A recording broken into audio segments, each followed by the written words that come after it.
Hey everybody, Ella here, and I'm here today with my dear friend who you may have heard on the podcast, and if you hadn't, go check it out. But this is Alana Terry. Hello. Yes, hi Alana. Okay, so Alana, you and I talk pretty consistently because you are an expert at what I am just starting. And you're a very nice person. Oh, well, that's sweet of you to say. It shows how well I've got you fooled. Yeah, I'm like, Alana. No, we're kind of like the sounding boards. We're mutual sounding boards, I think. Is this what it's supposed to look like? Yeah, so it's been really nice. Alana is a 6-figure indie author, and the bulk of that, like a lot of what she credits that to is first her amazing writing, her excellent writing skills, and then also the consistent income comes from her ads. She knows how to use Amazon, Facebook, BookBug ads like a pro, and that's partially why there's a lot of things that go into being an author, but that's a good part of the reason why she is a 6-figure author. For sure. Okay. So today we were going to talk about kind of the things that stop people from setting up like their first ads, or things that stop people from using ads. Yeah, or from scaling up. There's just so many mental blocks. Yeah. I think, we might be familiar with some of the creative blocks that we have to get over. We have to get over the fear of bad reviews or that kind of thing. Yeah. But in terms of marketing, it's a whole new world of blocks to get over. It's most of the blocks. Yeah, I think so. Yeah, because a lot of us we've practiced the writing side of it and the creative side of it, and that's probably what comes more naturally to a lot of us, more so than the finance. What are you eating? This is this. Oh, is that for the key? Give me that. Give me that. Oh, that's hilarious. But back to mindset blocks. Yeah, I feel like we're more familiar with creative blocks. So maybe if you want, we can start there, just kind of to give a point of reference. Yeah. So when you're writing your first book or getting ready to publish your first book or something like that, you need to just turn off the part of your brain that says, nobody's going to read this, nobody's going to buy this, people are going to hate this. You need to just turn that part off in your brain and enjoy the creative process. And I think that when we run ads or when we just market our books in general, there are so many other blocks that we have to get over. Like a big one is, well, if my book was good enough, I shouldn't have to market it. A lot of people still kind of have that feeling. And so it almost feels like, if I'm paying, it almost feels like I'm paying somebody to be my kid's best friend. You know what I mean? It's got that they're not good enough to find a friend on their own, so I've got to pay to find a friend. Like my book isn't good enough to find readers, so I've got to pay to find readers. And I wholeheartedly disagree with that mindset, but I know for sure it's something that I struggled with when I started ads. It's something that a lot of authors struggle with. And there are other blocks like that that make it really either scary to dive into ads or make it scary to scale up your ads. I actually remember my superpower is working. My superpower is as soon as I go on a live video that's going, the cat or whatever animal is nearby is like, yeah. Well, you're gonna hear our little puppy in the background. I'm like, oh, before we went live, totally fine. But now we're actually live. I was talking to somebody, and it was interesting because I was talking to her, seeing if she wanted to join my program. Yeah. And she had some resistance about ads, and she's like, because it was that. And I am coming to it, I'm writing my first fiction books after I've already spent years coaching other authors. Right. Well, and you're almost doing it flip-flop because you've got experience from the business side and the marketing side. Yes. But a lot of people start, and this is where I was, you start with the creative side, and then you need to figure out the marketing and business side. So, yeah, I think the blocks are a little bit different if you're kind of starting as the creative writer, and then you need to learn how to be the business Yes. person. Yeah, Mhm. I definitely agree. And so I was able to be like, it's not like you're selling, trying to, pay people. You're just Mm, sorry. You're paying people uh-huh.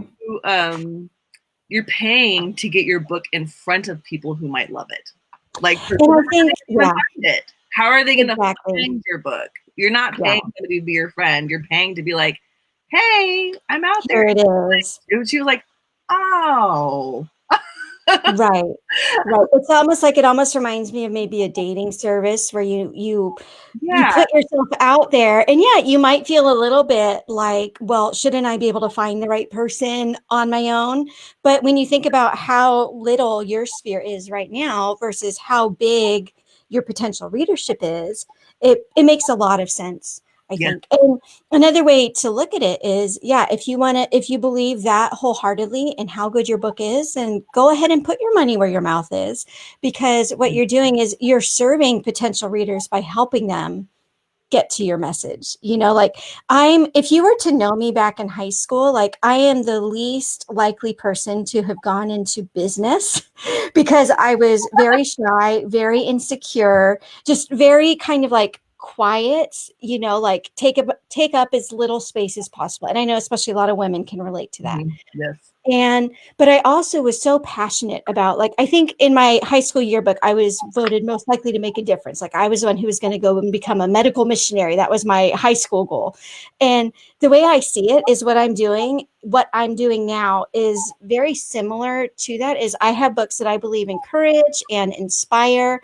And I believe my books are like changing the world for good. And so I'm willing to put my money where my mouth is and invest in them, because I believe, okay, so let's going back to blocks about advertising. A Mhm. lot of us have these blocks tied up in money too. So I don't want to be greedy. I don't want to make people feel like I'm just out to get their money. And so if you switch it and you think about marketing and service, kind of like what you were saying, here's my ideal reader, the person who is going to love every single thing I write. And if I can pay $5 to find her, and she's going to, like, her life is going to be changed because she loves my books this much, well, then that's $5 that I've spent serving a potential reader, right?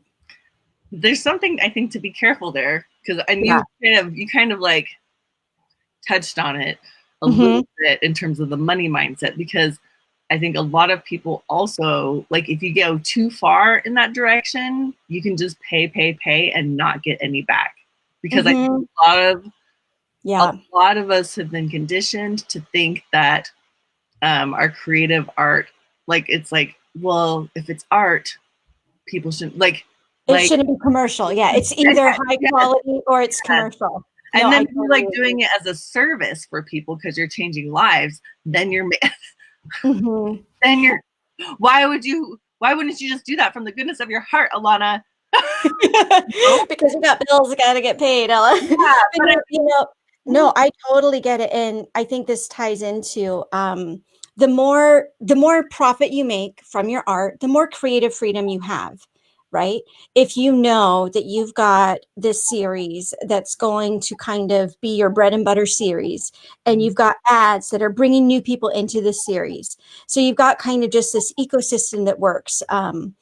Almost like a turnkey product, but I don't want to put it that way because there's so much more work that goes into it than just that.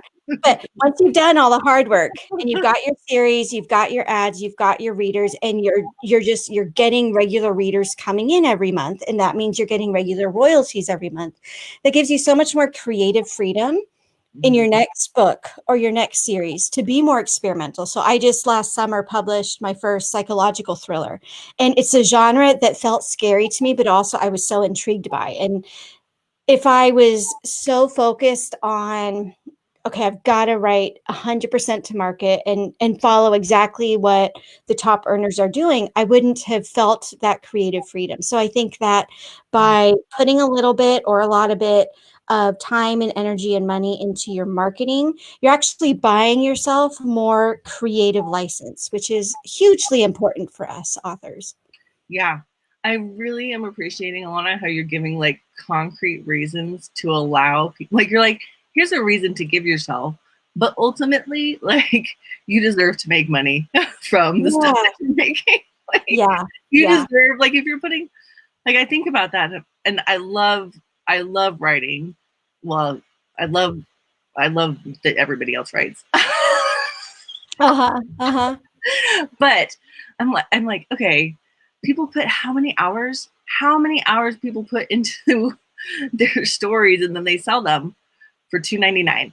And you're like, of course it's worth $2.99. Like, of course it's worth that. But then on the other hand, once it's done, and people can be paying you $2.99 for the rest of your life because it's done. So I mean, there's a balance. It's like you're not only making one set of $2.99 from your story. Right. Well, and then once you write the story, you can sell the ebook for $2.99 or $3.99 or $4.99, and then you can make the paperback, and then you can do the audiobook. So it really is kind of this, you're getting more and more in your ecosystem. I heard I think it was a financial podcast where it was talking about, like, when you have a tree for the first few years, you got to kind of baby that tree, but eventually its roots get deep enough that it's totally taken care of. And I kind of feel like that's what we're doing when we're starting in our author business and building up that backlist and, doing kind of the hustle work is we're making it so that, like, the roots of our readership and our business are just getting more and more solid. And so, like, going back to blocks, another huge block is I don't have time to market. And my thought is, if you take that little bit of time, let's say that you take 20% of the time you would spend writing. So instead of writing 10 books in a year, you get 7 books in a year. But you invest so that you've got that ecosystem of your ads and your readers that are always coming into the series. And then you get to stop relying on launches to be your kind of only source of income or your primary source of income, because you have your backlist working for you in the background, and you stop having to rely on if BookBub features your deal or not, because you've got the ecosystem and it just works. I love you guys. Everything that she's saying is from experience. She's like, you get to stop relying, and everybody who's listening is like, man, I would love a big BookBub feature. But I love that. Because I see people, because I think you were the one who told me, or maybe I've just heard it around, but I think it was you, where the BookBub featured deals, like, they don't have as much, like it used to be, like, the tail anymore. Yeah, they like, you have one great day, and that's great. You find a bunch of new people find you. There's nothing wrong with that. But it doesn't have, like, the tail. Exactly. The tail that you're like, it used to be for days and for like a week. For months. It really was. Like, back in 2013, 14, you could get a BookBub deal, and that would, like, set you up for a 6-month period. Wow. Like, I had a BookBub deal last year where, like, by day 3 after the BookBub deal ran, I was back to like 2 copies a day, which was my baseline before the ad. So yeah, like you were saying, BookBub deals have their place for sure, but we don't want to rely on them. And it's so empowering to know that you don't have to rely on BookBub's editors finding you. You don't have to rely on just the algorithm. Like, let's say, that by summer you want to have an extra $1,000 to buy, to hire a narrator to produce an audiobook. Once you get things running, you can kind of just plug some numbers. And I'm probably making it sound easier than it is. And so I don't want to interrupt the process. Pew, pew, pew. But you can get to the point where you can be like, okay, by summer, I want to have this much more money than I'm earning now. This is like, if I increase my ad budget by, 20%, I'll get to that goal, and a little time managing them. Like, it's more than just putting money in. Okay. Question for you though, because we're talking like pretty high level. And okay. Let's back up. I'd like to back it up. Back it up. Back it up. So we need like the beep sound, like beep, beep, beep, or like a dancing moves. I want to see your dancing moves. I'm just gonna stay here still behind my camera, but go. I want to see you Yeah, dance. I'm back it up. Back it up. That's a bad song, Awesome. actually. Never mind. I don't even know that song. I know, So and I'm sure you don't because you're like, I'm the bad girl in between us. Nice. We'll do good cop, bad cop, but it'll be like yeah, good. I'm the bad. Yeah, she's writing Christian suspense, and I'm writing not that. We're good. We're good. Yeah, I so I want to so with that mindset stuff. Yes. Because I recently was like, oh my gosh, I'm writing because I'm writing this series. Yeah. I have the 5th book comes out on the 29th. You are just amazing on a roll. I think that's amazing. Yeah. Note, everybody who's listening to I've had 5 books come out in the last month, but they're each like 10,000 words. They're not. But you know what? Don't put the but there. Like, just edit it. I just released 5 books in a month. Well, I'm for everybody who's listening who's like, I could never do that. Got it. Okay. I'm not. I'm so proud of it. I'm like, yeah. Yes, I did 5 books in a month. It is amazing. Yeah. That means the last 4. I wrote how many words? Yeah. Well, I can tell you from experience, it's so much more of a challenge to release like 5 10,000 word novellas than to release one 50,000 word novella. You know, because the writing, it's the same amount of words, but the packaging, the marketing, all of that, so much more work. Very different. Plus, it's. I was like, oh, I think this would be easier if I wasn't starting with a whole new set of characters every week. Like, for sure. Because I'm like, the first couple chapters are so hard because I'm learning. It's hard to I feel the same way with my books. Yeah. And so I'm like, series, once you get to know the voices and your people, you just kind of goes. Yeah. It snowballs. You know what? And segue into marketing, like it's kind of the same actually. It's a lot of work to figure things out. It's scary. There's some hustle involved. There's some money involved that you're paying that you're a little worried you might not get back.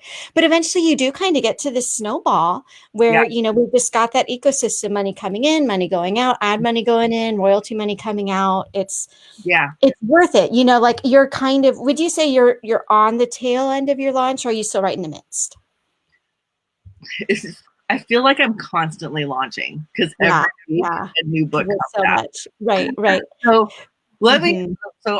So when I was starting, I'm going to go to the ads. I'm going to go to ads. So when I was starting, I was like, Alana,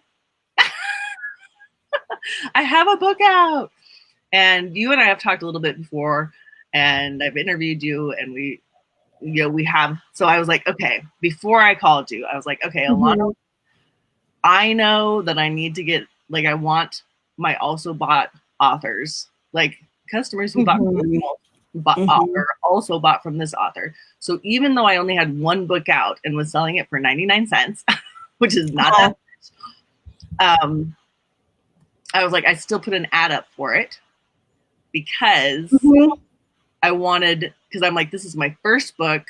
I've got 30 days or whatever. Amazon tell us, but I've got some amount of time where they're looking at who is buying it.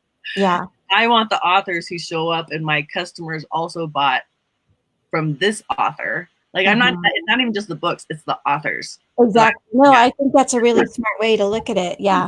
And so I was like, I'm going to run ads to this, even though like the ads, I think I put like a 50 cents, like 50-cent bid. 50% bid and $5 a day limit. And so even though if somebody clicked on it and they paid, I paid 50 cents for it, and then they bought my 99-cent book, I would be getting like 30 whatever cents. I was paying 20 cents. I was not making money on that. Right. But now, 3 weeks later, The people who are in my customers who bought this author also bought these authors are exactly who I want them to be. Yeah, it's the same, absolutely the same principle. And I know in your mastermind that we participated in together, we talked about the difference between kind of forget the words off the top of my head, but basically like publicity versus like advertising for direct ROI, you know? And so if you go in, I think you did it really, really smart. You had book one and you wanted to make a bang, right? You want to start off strong. And so you knew that you were going to lose some money at the beginning, but basically what you're doing is you were paying for visibility. And at the beginning of a launch, I think that's really, really smart if you've got the funds to do it and really the mental fortitude, because it's a scary step. You're putting out money, but I look at it kind of like a cover. You pay a cover designer, and it's not like you're saying, okay, and within day one of launch, I need, if you know you paid $300 for the cover, you're going to say, all right, on day one, I need $300 back or I've lost money. Well, no, that's not how it works. Right. And so I think of the initial kind of oomph money is just like your book cover, your edits. It's just part of the expense.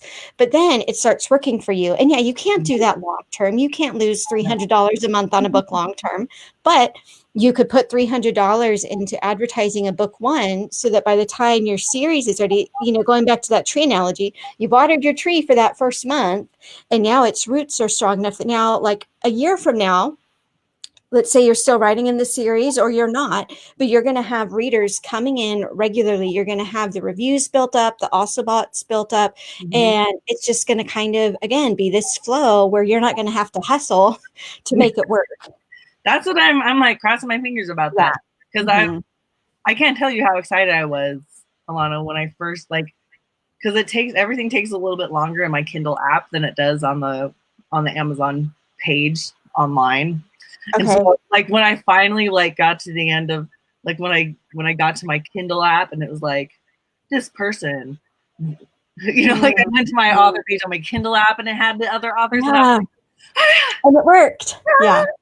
Yeah. And so let me so the kind of ad though that I did, let's talk about it just a little bit, was one that you had recommended. Like the beginners. I'm not on Facebook. I'm not doing BookBub. I was like, baby step ads. Yeah. And I literally did just what you told me to do, but I can't. But I'm gonna fall short on the lingo because I'm like, Alana told me to do this, and I did it. Just a couple regular ads to start on Amazon. Yeah, because that's the thing with the Amazon ads. You have so many choices that it's sometimes nice to just have a checklist. Like, hey, you got any book? Here's the 5 simplest ads you can set up right away to do that. Did you see that? I did. Your cat jumping over your shoulder. Or like a magic ninja trick. Yes. Okay. So the first one that because I remember we were coaching somebody and she was really nervous about the ads. And you were like, I can show you how in 2 minutes. And the only way longer than that was because there was some buffering. A lag in Zoom. No, I remember that. Yeah. You're like, it shouldn't, this is taking 5 minutes instead of 2 minutes, but really it only takes 2 minutes. Right. And then afterwards she was like, you could just tell that she was like, oh. Yeah. Oh, she'd never done it before because it felt so big and scary. And then you were like, this is all you do. And she's like, I can do that. And then she did. And then she did. Later that week, she's like, I'm going to do that myself then. And she did. It was the first ad she'd done. Yeah, it's like so many things where at first it feels scary and it doesn't make any sense. Like we're looking into health insurance things, so that's on my mind. And I remember when we first got married, it was the first time I was, off of my parents' insurance, and we got an EOB in the mail. I'm like, I don't know what to do with this. I don't know what a deductible is. I didn't know the lingo. And now, we've been doing this for 15 years. We have the vocabulary. It makes sense. It's very similar to that. When you're just starting, you don't know the lingo, you don't know the vocabulary, you don't know the dashboard, and it feels scary to ask because you hear people talking and you just go in and set up your category, product placement ad, and blah blah blah. And I don't even know what a daily budget, what's my daily budget mean? And But then once you see someone do it, or someone walks you through it, or if you're a do-it-yourselfer, you just kind of pull yourself up by the bootstraps and figure it out. And then after that, you're like, oh, I could do this. Like I just got this year, this calendar year, I just got set up as like an S corp, moving from a sole proprietorship. Like it's this big, long, scary Mhm. ordeal. Yeah. But I had someone walk me step by step by step, and the whole time I was like, one, I could never have figured this out on my own. And two, now that I know how to do this, it makes a lot of sense. You know what I Yeah. mean? Like I could probably, if for some reason I wanted to start another business tomorrow, I could probably just go boom, boom, boom, fill out the forms, do what I need to do. Every once in a while, I might need to Google something, but that's what Google's there for. And but Mhm. like there's no that's such a bar to entry for so many of us. It's like I don't even know where to start. You know. Yes. Yeah. Mhm. And so I think I love that you're like, you don't have to do anything fancy to start. Yeah, yeah. And like what you were saying, I think it's so smart. You didn't dive into BookBub ads and Facebook ads and Amazon UK and Amazon Germany. You just let me figure out Amazon. That's how I started too. I started with Amazon in the US, simple ads, $5 a day daily budgets. I Yeah. figured those out and I said to myself, that wasn't so scary. Yeah. And then And I tried a few others. I'm like, okay, that kind of worked. And then like, okay, now maybe I feel ready to start with Facebook ads. But for each of the platforms, I took courses or had coaching for someone to walk me through, because otherwise you can just sit there for a year feeling intimidated. yes, yes. So like you guys, just before we started chatting, Hmm. before we started chatting, I was like, let me see how much, because I hadn't looked at my ads in a little bit, Hmm. because I was like, I was more focused on how many people were reading. Yeah, Which which is is a great, very, yeah, I was like, look at all my page reads, look at all right. my sales. Yeah. They love me. Yes, yes. Right. And then I was like, okay, let me go check, because I'm going to be chatting with Alana. Let me see what Yeah. I'm. Yeah. I was like, I was like, $95. Uh-huh. Uh-huh. $95 in ads, like in the last almost 4 weeks. Hmm. Okay, so I'm like, Hmm. that's actually, I set a $5 per day budget, and there was a little bit of playing around where I added a couple more ads, and then I was like, Yeah. nope, too much money. Yeah, well, and sometimes what you're doing is you're paying for data. You know what I mean? Like sometimes in the testing stage, and when you're just starting out, you don't need to do a ton of testing, but sometimes like if you run an ad and you lose $50, instead of being like, I can't believe I made this stupid mistake, you say, I paid $50 to learn what works and what doesn't work. And that's important. Yes, yeah, I don't feel bad about it. Yeah. It was just like I am paying money for Mm-hmm. these amazing results, and I'm very happy Yeah. with the results. Like Mm-hmm. the Mm-hmm. results, and then because I went and I looked, and Data Sprout is like estimating that I'm going to be making twice Yeah. what I spent, Mm-hmm. So which you're so profiting a lot. I'm profiting. Yeah, I'm like, oh, I put Mm-hmm. 95 in, but I'm gonna get 200 out. So Yeah, I'm not unhappy with that. I'm exactly. very happy Right. with that. For sure. Yeah. Especially since you started ads with book one where there wasn't the read through and things like that.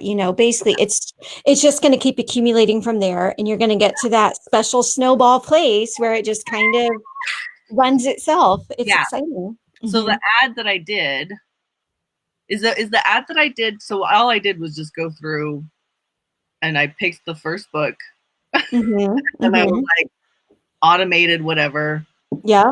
$5. I think they told me to do a 75-cent bid, and I did a 50-cent bid. Yeah. 75 is pretty high. I I would was like, go. Yeah. yeah. Hmm. Hmm. 50 cent.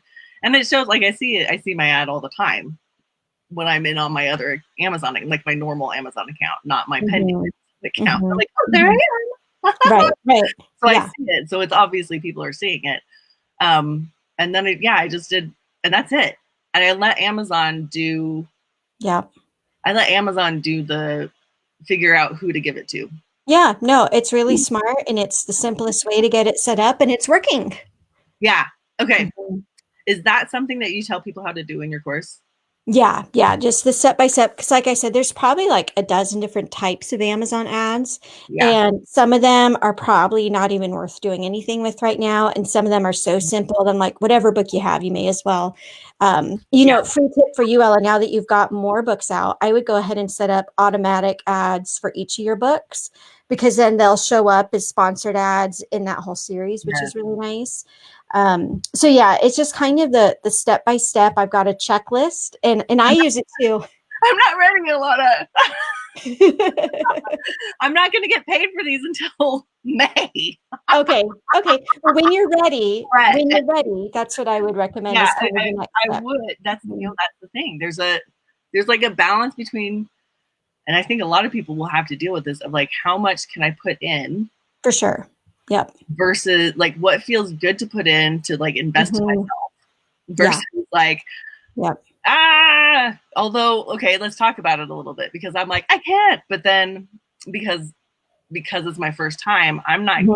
I don't have any money coming in, and nobody who starts Yep. who's putting their first book out doesn't have any money coming back Mhm. on Mhm. for a long time. Yep. Mhm. So, but I'm curious.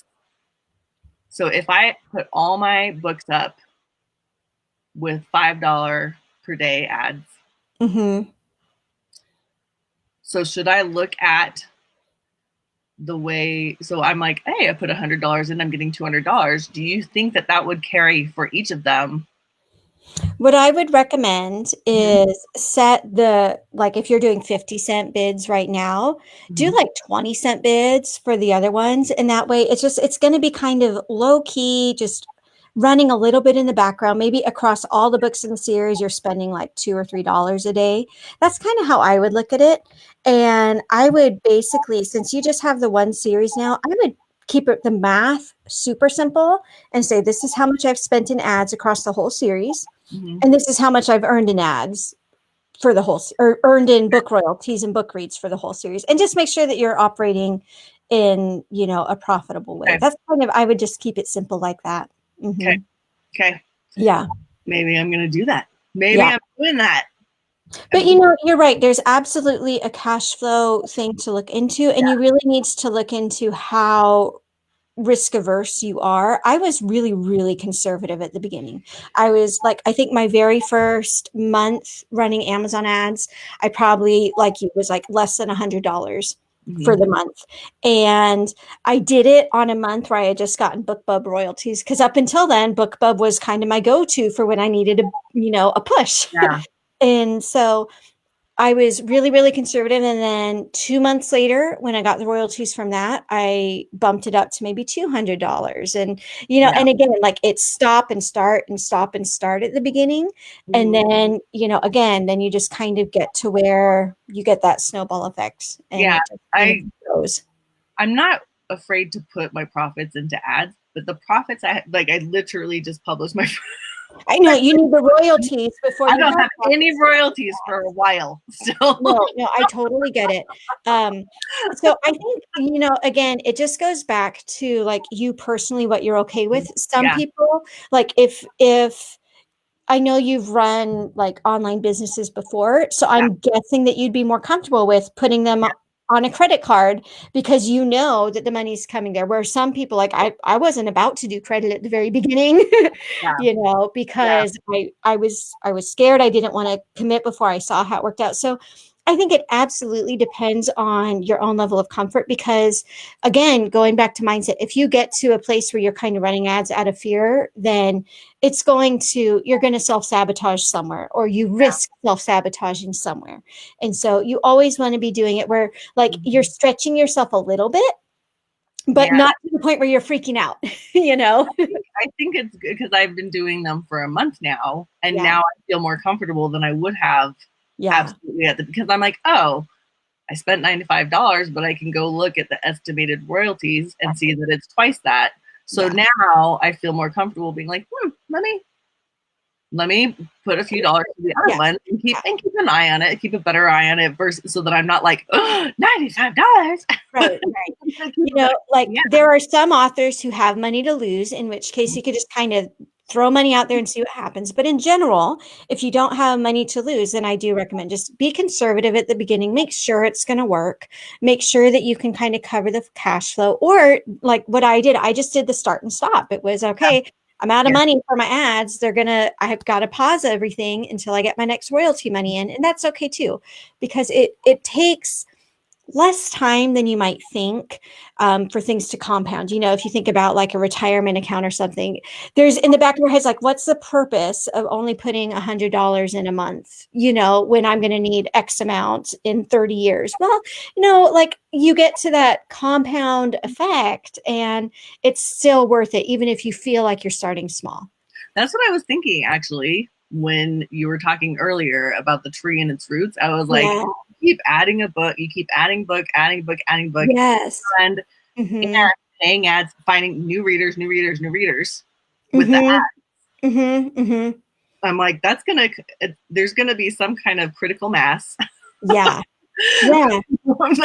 where you're like, okay, now I'm paying, and then you're gonna get to writing, releasing, and then you get to Mm-hmm. the kind of critical mass. And it's gonna be like Yes. all that compounding investment Mm-hmm. is going to be like, oh, Yeah. money. Right. Exactly. No, and And then and as you keep compounding, as you keep putting money into ads and keep yeah. putting product, Mm-hmm. aka books, Yeah. yeah. I was looking at some numbers, just looking at my return based on like how much I spent on ads for certain books versus how much I made back. And like I was looking at one book where across last year, if you like, it only profited $1,000. Mm-hmm. And I was kind of like, oh, I was a little bummed out because I'm like, wow, I put a lot of energy into running ads for this and obviously a lot of money and only made $1,000 back. But then I'm like, wait a minute, I've got 40 books. Do you know what I mean? Like if 40 books all make $1,000 profit a year, I mean, that's a decent Yeah. job. You know what I mean? And Yeah. so, again, stop. I think just another mindset thing that we need to do is to stop feeling like we need to wait until we can measure our returns in like 5 figures or things like that. Mm-hmm. If you spend $20 today and 2 months from now you get $40 back, that's amazing. And no, that doesn't mean that you can 10x it tomorrow, No, but over this the course of a few months, it's going to yeah. keep building and building and building. And, like you're kind of in the launch mode right now. You're planting that tree, you're watering that tree, you're taking care of that little baby. And a year from now, that baby is going to be taking care of you. And it's a nice feeling. Make you cry. Yes. I'm a little bit sappy these days, you guys, because I'm on. I see what you did there. Yes, see? Hugger.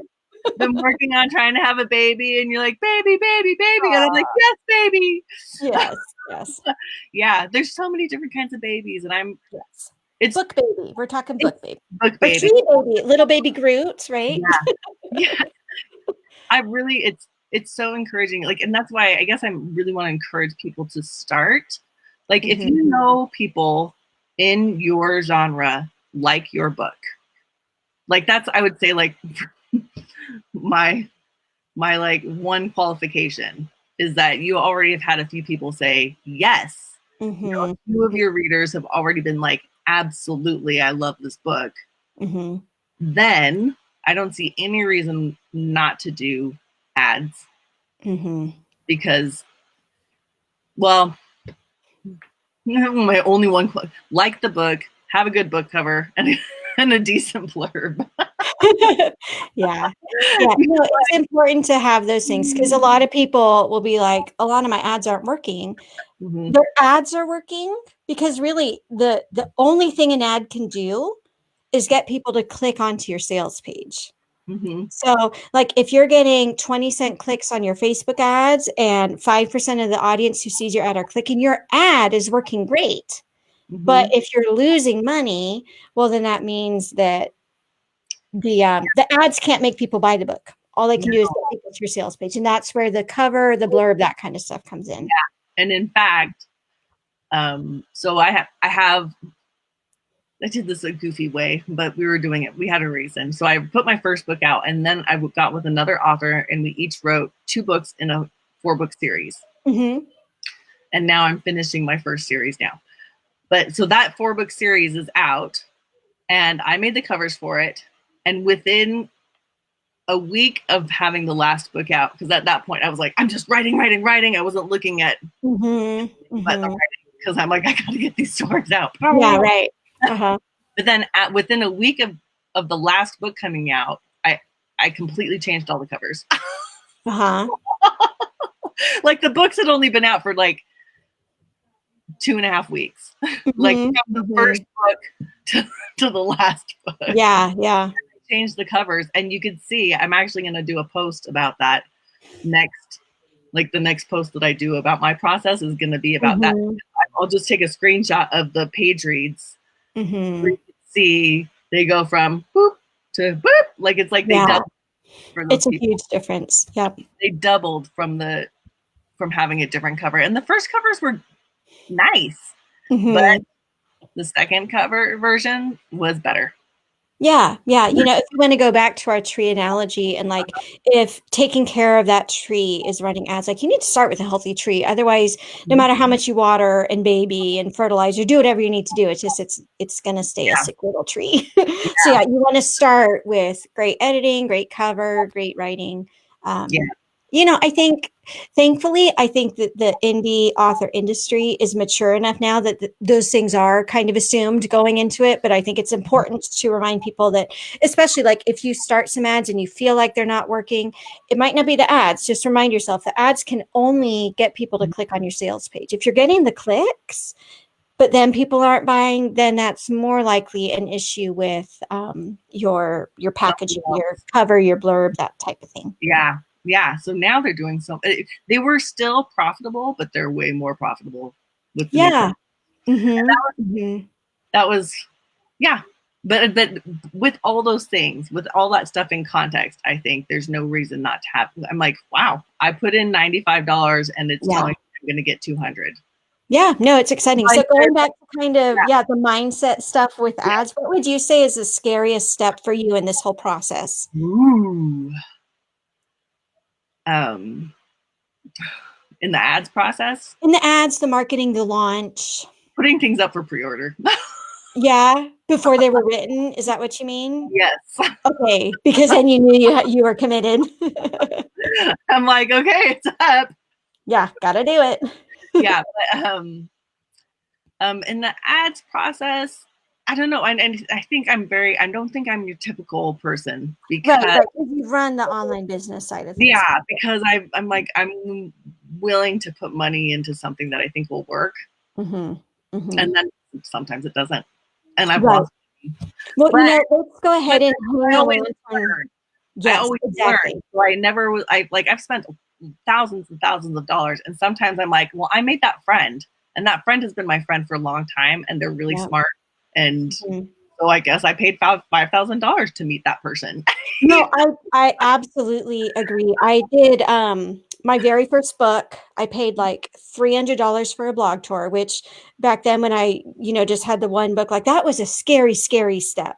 Yeah. And the thing with blog tours, it's not like ads where you like expect that you're going to get $300 back just from doing it. Right. But, I got to know a lot of bloggers who became part of my review team. One of the bloggers recommended my book for an award. So it kind of started that process of getting like awards for the book. And so, there are a lot of things you can't quantify, but, I want to hang a lantern on what you said. Like you were willing to lose some money. And I think, yes, it's absolutely possible to be very conservative with your ads. You can run ads for like $2 or $3 a day. You can go in now and create one Amazon ad and say, I only want this ad to spend $2 a day. And you can stop it at any time. So you can be very, very conservative, but you also kind of need to go into it with the mindset that this might not work. I'll always, when I'm launching a new book, I always give myself a budget. It's usually about $300. I'm willing to lose $300 on ads. I picture that as kind of my billboard money. I'm paying kind of like I did in that blog tour. I'm paying $300 to get this book in front of a lot of people. And, some are going to buy, but once I've lost that, I'm rambling, but basically what I'm trying to say is go into it knowing that, kind of like people say, like, if you're going to loan a friend money, make sure you're loaning them money that you're okay losing. You know, it's similar to this. The expectation is you're going to get it back and more, but don't start with $1,000 ad budget if you need over $1,000 back next month to make things work, right? Yeah. Yep. Yeah. And the best you're ever going to get with the best you're ever going to get is still going to be 2 months later. Even if you're making all So kinds look at that cash flow issue. Yeah. Yeah. You know what I've loved doing now? I've gotten a little bit, I almost play a game with myself. I'm using like cashback rewards now for running my ads. And so like, I'm not carrying a balance. So I'm not paying interest, but I'm getting like, you know, one of my cards is like 2% cash back, and I spend, you know, a lot of money on ads every month. And so it's just a fun game that I see. Wow, you know, here's my cashback reward balance. So that is an option if you're not, again, I think it took me like 3 years before I put anything on credit, right? So don't jump into this, A, if you're irresponsible with money, or B, if it freaks you out. But if you get to where you're like, hey, this could work, right? So let's say that you're spending $500 on ads, and you know that $500 is always making you at least $800. And if you're okay with it and it doesn't freak you out, I think there's a place where eventually you could say, hey, you know what? Maybe I'm going to get myself $1,000 credit card, bump up, you know, bump it up, keep my eye on it, don't carry a balance, pay it off every month. And if you get one of the credit cards with perks, that's another just fun little bonus. I hadn't even thought of that. You have me so, I'm like, yeah. I'm going to get one. Money working for you. I'm going to travel around the world. I've got to, before you go out and buy a credit card, send me a quick note, because I've got a thing where like we both get a little bonus if I refer you to my favorite 2% card. Yeah. I have a buddy, that same friend that I spent $5,000 to meet. Right. He is like a credit card travel points. Like, yes, people like that is their thing. It is one of his things. Yeah. And it's like, I'm like, oh my gosh, I cannot wait to get these things set up. So like, I'm putting money into my ads, and my ads are making me royalties. Plus, now I'm going to travel to Alaska to visit Alana, or actually we get Alaska writing retreat. We both get to travel to San Diego and be warm for a little bit. Yes, please. Please. Yeah. No, I think that's a really fun reminder that some people, this is going to sound weird. I know that we're kind of on a similar wavelength with money and marketing. Like, it's supposed to be fun. Really, like, it's supposed to feel like a game. And if it doesn't, then you're kind of holding on to it too tightly. Like, when I first started running ads, like it felt like Candy Crush. It was like, I get to like do some things on my phone and tweak a few things, and then I get to see money appear. And like, no, the money's not in my bank yet, but it's still like, it's supposed to be fun. I think that's the most important thing you've said. Well, thank you. Yeah. I'm glad we finally got to there for you. I'm like, because it's the mindset around it. Yeah. That allows for the flow. And I'm going to be a little woo-woo, but money, yeah. You know, it flows, and you can stop yourself from getting it by being clenched up. Absolutely. Yeah. Yeah. So yeah, I love that so much. And I've only played Candy Crush one time. I actually never played it, but I know that it's like I played it one time, and I think I started at 10 p.m. and I was like, no. And then like at 1:30, I was like, I'm putting this away. Yeah. 1:30 morning, I was like, I am never playing this again. Yeah, the only game that's done that for me, hours gone, like bam. I know. The only one that's done that for me is like smartphone Tetris. That can happen for me with. And sometimes even that's a nice way to take a break. So, you know, writing is supposed to be fun. Yeah. Business is supposed to be fun. Marketing is supposed to be fun.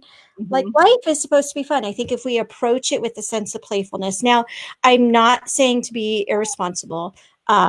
like I'm talking about spending thousands of dollars on ads and having fun, getting reward cash back. But I'm actually pretty conservative in terms of like just financial risk taking and stuff like that. But still, you can approach life and business and budgeting and ads with a sense of fun. And like you said, it kind of keeps away that feeling of everything's clenched. Mm-hmm. Yeah. Yeah. Yeah. Okay. So Alana, Yes, you have a course. I do. I You have a have lot of courses, Ella. I know we both have courses, but Yeah. you have something that you're doing right now, and I'm really curious. Like, can you tell? Because I've recommended it to a couple people, but I just like skimmed the emails. I Right, haven't. right. Yeah. So it's a little bit new. So Yeah. what I've got now, it's basically all the courses I've got that you can sign up for the membership site and just pay a monthly fee. So it's kind of like the Netflix of author courses. Like you pay a monthly fee, you get the courses, and then we're going to be doing like Q&As, live trainings for people in the membership site too. But yeah, right now most of the courses are on ads. So there's courses on Amazon ads, Facebook ads, BookBub ads, but there's also courses on things like more the mindset. Like I've got a course on productivity for authors. I've got a course on, the pros and cons of going wide as opposed to just relying on KDP Select. And then basically every time I create new courses, because, like you and I both love teaching this stuff too. Like, Yes. again, it's fun. Like it's supposed to be fun.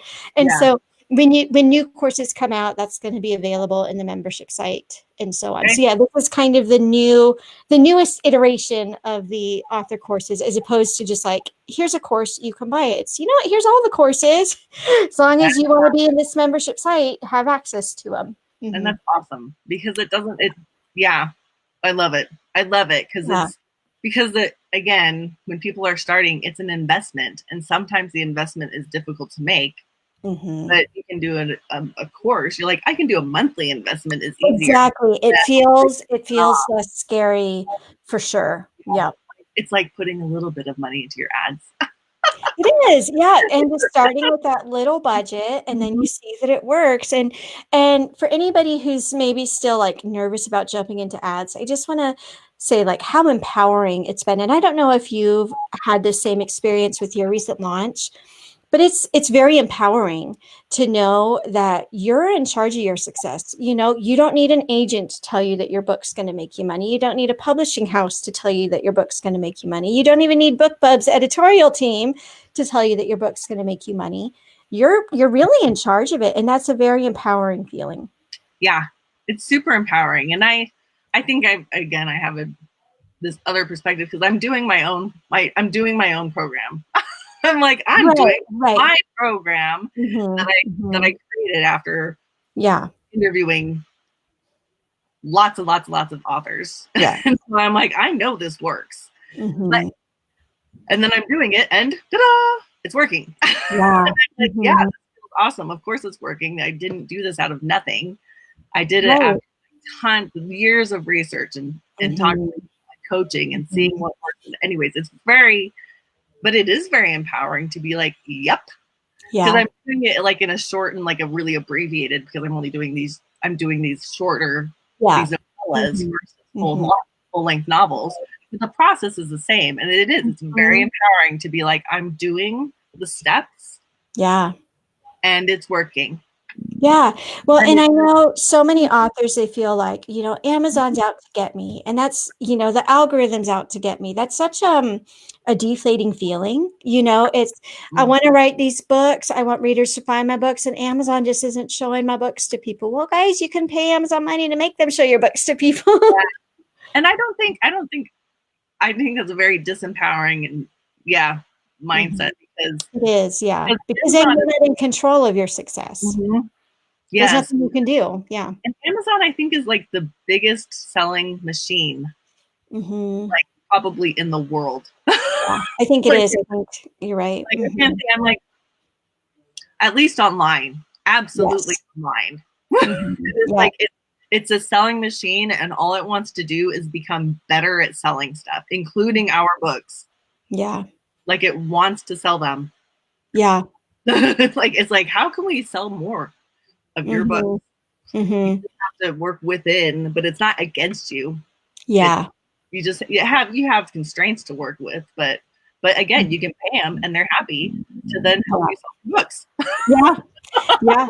Well, and I know you're doing KU, and a lot of people, KU is a great choice, but that's for me another reason why I like being white. It's an additional sense of empowerment. Something Yeah. goes wrong with Amazon, it's okay. I've got income from other areas. No, Yeah. I'd still freak out a tiny bit, and it would definitely impact the bottom line, but I wouldn't have to start totally over. We've talked about it. We can talk about KU and another Yeah. we chat Yeah. next time. because that's a whole other thing. But yes, I think there's no right or wrong, I think, with KU. Absolutely. Yeah. Yeah. But there's different reasons why you would do either. And we'll talk about that later. Ha. Now we know what we're talking about next month. That's always convenient. We have a topic. Now watch, you and I both forgot, by a month from today. We're like, oh, what do you want to talk about today? It will absolutely happen. But I bet the topic comes up naturally on its own somehow. Yeah. So I will put a link, everybody, to Alana's membership site. Obviously, you can tell she knows what she's talking about. That's really, it feels really good. And she's I know personally that she's invested in the people she's working with. She's invested in their success, which I think is different than like what I like about you, Alana, is that there's a lot of people out there who are really good salespeople. Like, hey, you guys can't see me, but I'm like doing finger guns. Hey. Whereas Alana, she just does it, and then it works. Like she's just like, this is what I did that worked. If you want to try it too, I'll help you. Right. And it works for a lot of people, not just me. Like I know what I'm doing. So I like that. I really like that about you, where you're just like, I'm not like all, there's no fireworks or shiny. Right. Just like, this is what it does that works. I'm a writer, so what I really am doing is writing, but I can help you also. Yeah. And I feel like, my almost my goal, it's not for me to make money, and it's not even to teach you how to make money. It's again to just bring in that sense of both play and empowerment. It should be fun, and this should make you feel empowered, because like an empowered creative is such a force to be reckoned with, because we've got this creative energy already. And then if you can just kind of tie into that, this sense of kind of financial empowerment, you're kind of close to unstoppable. This is why we do so well together, Alana, because my course is like author like a boss. Yeah. Become an empowered 6-figure indie author, because empowerment is like behind everything. I did this whole workshop, and it was like, what is it that I really care about? Empowering creative women. It's huge. Yeah, because that's what I care about. So okay. So I'll put it in, and then I will start we'll be back. I think I'll make some events. Yeah, that would be fun when we're going. And then but this is super fun, Alana. It was super fun. It's always so just exciting to chat with you. Like I feel like business wise and creative wise, we're on such a similar wavelength that it really is fun to have these talks, and fun that now they're recorded so other people get to geek out with us on marketing. Yes, which people will. Yes, absolutely. Okay, so I'm going to say hugs and happy authoring. And do you want to? I don't have a call phrase. I guess my emails end with "to your success." So I wish, everybody watching or listening, just so much success and empowerment and creativity. I love it. Okay, thank you, everybody. Bye.